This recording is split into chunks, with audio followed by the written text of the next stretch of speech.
This is DVD. DVD. Make sure you see your next movie on DVD. Yeah.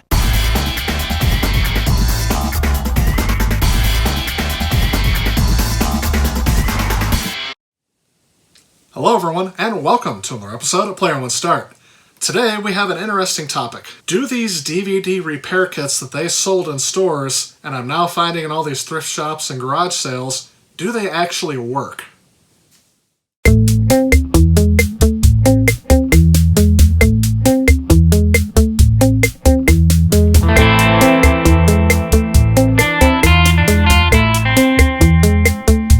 Back in the early to mid-2000s, I saw these things everywhere in several department stores, even in places that didn't sell electronics. And even though at the time I was curious as to whether or not these actually worked, I never ended up buying one. I just assumed that they would be a waste of money. That is until I found one recently at a Goodwill for what ended up being $1.99 because it was half off. The package claims that this is the world's first CD and DVD repair device. And although I am skeptical about what results I will get with this package, if it comes recommended by Billboard, Macworld, and the official US PlayStation magazine as best accessory, well, I have to give it a try now. Let's go ahead and open this up and see what comes inside. First, we have a bunch of stuff in this clear Ziploc pouch, including what looks like the cleaning solution. And then here is the DVD Doctor itself. I am almost certain that this is the first one to come out because some of the later models actually had a battery-powered motor instead of a hand crank. But anyway, digging back inside the Ziploc bag, here's some sort of wiping cloth. You can see the Digital Innovations Resurfacing Fluid. It says it's a custom formula that I can reorder from Digital Innovations. Not quite sure if they're still around anymore for me to do that. Wow, not only are they still in business, but they actually still make this product. Interesting. And there's also some sort of different wool cloth here, and this circular thing, which, I gotta be honest, I wasn't quite sure what this was used for at the beginning, and that's going to become very obvious when I try this out here in a second. And here's a little instruction manual, which I should have referenced a little bit more before trying it out. But yeah, this is everything that came with it. So with some of these items being half off today, I also decided to get these Wii games. And if we open one of these up, I can show you the condition of the disc and... oh, wait a minute. This isn't even the right game. Well, I thought I was getting LEGO Star Wars 3, but I was actually getting LEGO Star Wars The Complete Saga. Huh. But anyway, taking a look at the disc, you can see that it is fairly scratched up and may or may not work at this point. Let's go ahead and test it out in the Wii first. So you can see me putting in the disc. And this went on for a good while, but eventually it finally told me that it was not able to read the disc. Normally I would return a game like this, or go someplace and get it resurfaced, but since I have my own DVD Doctor, let's go ahead and try this out. Yep, I'll bring my disc back to my workbench, and I'll go ahead and see if I can get this apart. Looks like there's a little lever on the side here to open this up. And maybe you guys can spot what I did wrong here.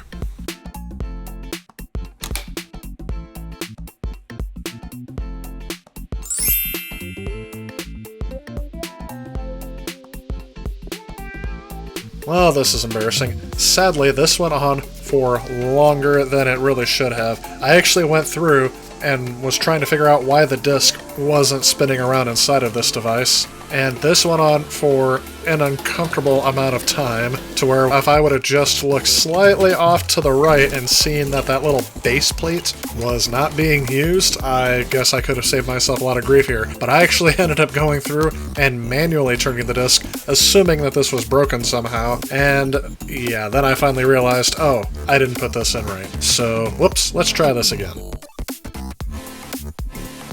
Alright, so first put the disc in this caddy, then spray the solution on it, then put the disc into the machine, and then turn it until it makes one entire revolution. I gotta tell you, the disc does not turn very quickly, so you actually have to crank this knob a lot to get this to actually go through an entire disc. This actually makes the task of cleaning all of these discs I got a bit more daunting. Thankfully though, after going through this once, I actually saw that this made quite a bit of an improvement, including the parts that I screwed up before. So now let's go ahead and try this again.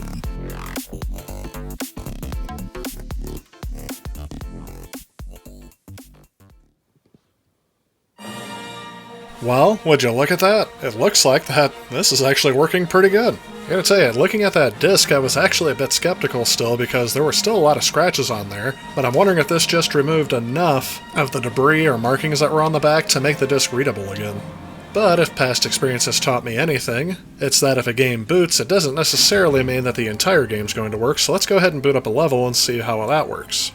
And yes, when you first start out this game, you have to start with Episode 1, although that would not have been my first choice. I kind of forgot how they poke fun of the pilots that die at the beginning of this movie.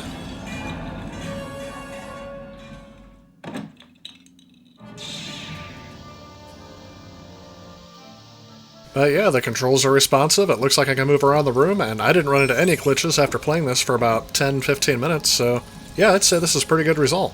And I went ahead and tried this with 2 other games before my hand felt like it was going to fall off from cranking that lever a whole bunch of times. And of course, I just couldn't wait to try out Barbie's Horse Adventures. Hi, welcome to Barbie Horse Adventures. To answer your first question, yes, I actually bought this game. And to answer your second question, yes, it's hilarious. Why is it hilarious? Because I'm pretty sure the 32-year-old male is not their market they were going for with this game, but then again, I'm trying not to be gender biased. I do like how their extra special feature here is an advertisement for a DVD movie of Barbie. But anyway, that's enough of that. Let's go ahead and get into this game and see what it's all about.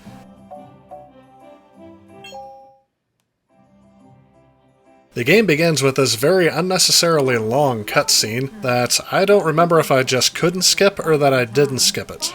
But it basically provides you with no information, so if you can, go ahead and skip it. But after that, you're given full control of Barbie and you can walk around the map. Wow, the Roberts stables look great. This will be a wonderful horse camping adventure.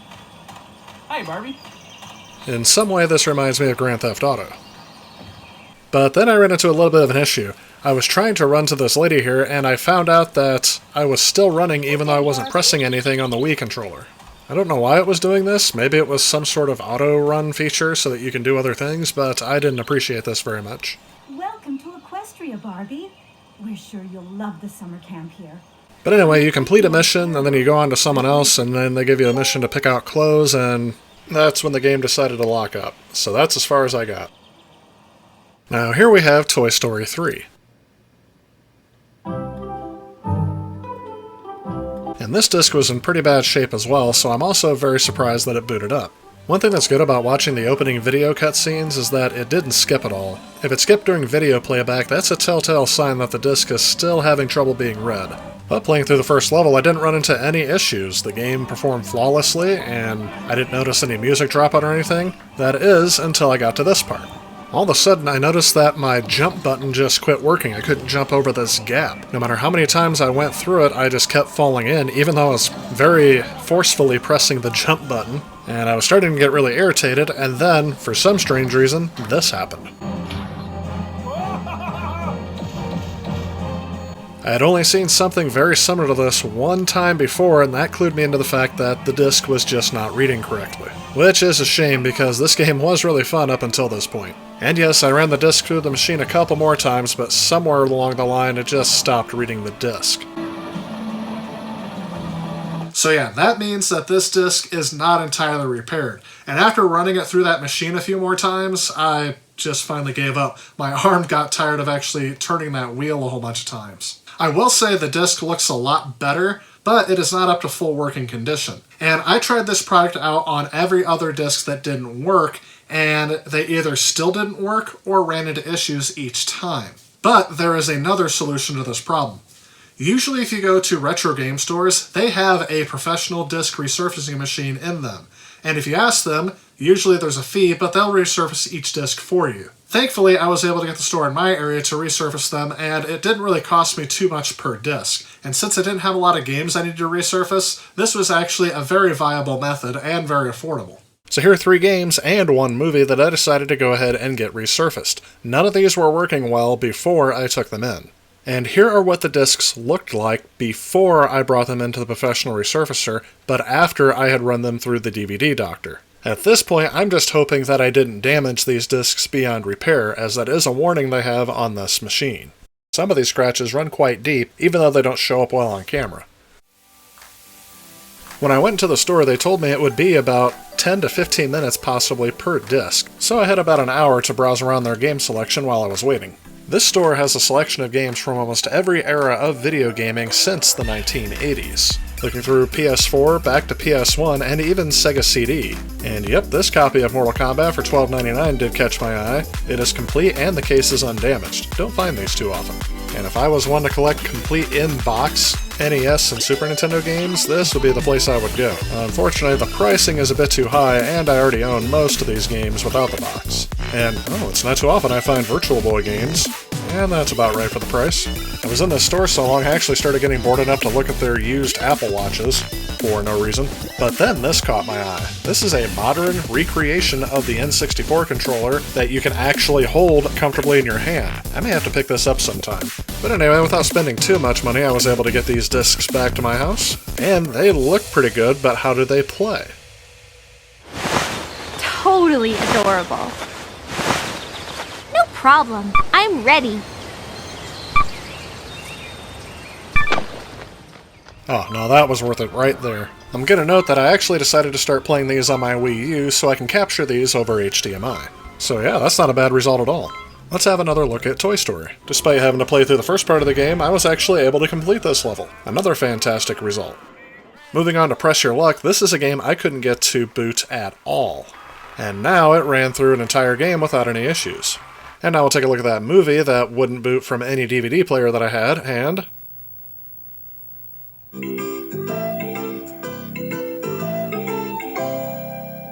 now it plays flawlessly. This really makes me nostalgic for the Saturday morning cartoons of the early 1990s.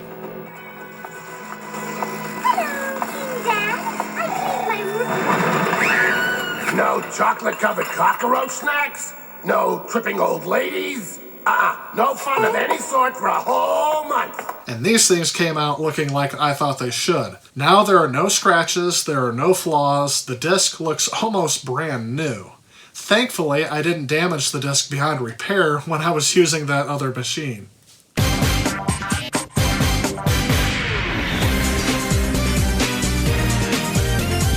So what are my final thoughts on this device? It's kind of what I thought. Really, these things are a disc polisher, not a disc resurfacer. So if you have some thin or light scratches, or maybe just a lot of dirt and debris you gotta get off of there, this machine will work great for that purpose. But if you have anything that is even somewhat deep into the disc, I don't think it's gonna make much of a difference. So that said, would I recommend getting one of these machines? If you find it for the same price I did, I think you'll be okay. But there is a warning to go along with this. At any point during this process, you can actually ruin your disc with this machine. And there are warning labels inside of the packaging and the directions to let you know that, yep, this could happen using this machine, so use at your own risk. I think I'm beginning to see the reason why a lot of these ended up in thrift shops, even still inside the package and brand new. Because if you have a, let's say, particularly rare or expensive game, or even a rare or expensive movie, or any other disc you need resurfaced, I think it'd be worth it to get it professionally resurfaced and redone. But for some of these games, like the Wii games that I got at Goodwill, where I didn't know if they would work anyway and didn't really care if they did, I just wanted to try this out, then yeah, I think this machine would be worth it. But anyway, that is just my experience with this device. Have you guys tried one of these machines before? What do you guys use to help repair your old game discs and old movies? I know there are other machines out there that are probably better suited to this job, but those cost hundreds of dollars, and I don't think I'd spend more than that getting my discs resurfaced because I have so few that really need this. But anyway, guys, that about wraps it up for this episode. Remember, if you like what you see, please hit that like and subscribe button. Share with a friend. Remember, you can reach out to me on my website or social media. Again, I want to thank you guys so much for watching, and stay tuned because I have more content coming. I'll see you guys next time. If you like this video and you'd like to help out with future projects on this channel, please consider supporting me on Patreon. Also, if you enjoy the content of this channel, please remember to click on this subscribe button. Again, I want to thank you guys so much for watching. I'll see you next time.